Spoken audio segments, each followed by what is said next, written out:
गुवाहाटी के सावकोची से एक शव बरामद किया गया है। शव वशिष्ठ नदी में बहकर आया था। मृतक की पहचान काहिलीपाड़ा के कमल ज्योति कालिता के रूप में की गई। कमल ज्योति 30 मई को बाजार जाने की बात कहकर घर से निकला था, जिसके बाद से ही वह लापता था। आज वशिष्ठ नदी से उसका शव बरामद किया गया है। कमल ज्योति के परिवार ने उसकी हत्या की आशंका जताई है। বজাৰ কৰিবৰ কাৰণে ঘৰৰ পৰা ওলাই আহিছিলে।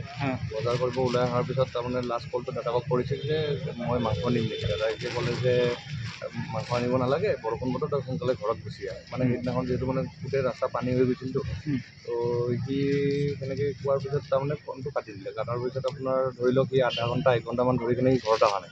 তাৰপিছত যে আমি কল কৰোঁ, তাৰ মোবাইলটো চুইচ অফ, আৰু তেতিয়াৰ পৰা মানে আমি একো কণ্টেক্টে কৰিব পৰা নাই আজি ডেটলৈকে। কি নাম কমল কলিতা। ক'ত ঘৰ এইটো জনকপুৰ। এনেকুৱাও নহয় যে সেইখিনি জেগাত মানে পানীত পৰি কিনে বা কিবা এনেকুৱা ঘটনা হ'ব লগাও মানে সেইখিনি জেগাত তেনেকুৱা একো নাই। মানে ৰাস্তা ঘাট মানে সেনেকুৱা বেয়া নাছিলে। তো ৰাস্তাত কাৰোবাৰ লগত কিবা এটা হয়তো ঘটি কেনে তেখেতৰ চাগে মোৰ মতে মইতো সন্দেহ কৰোঁ মানে তেখেতৰ মাৰ্ডাৰে।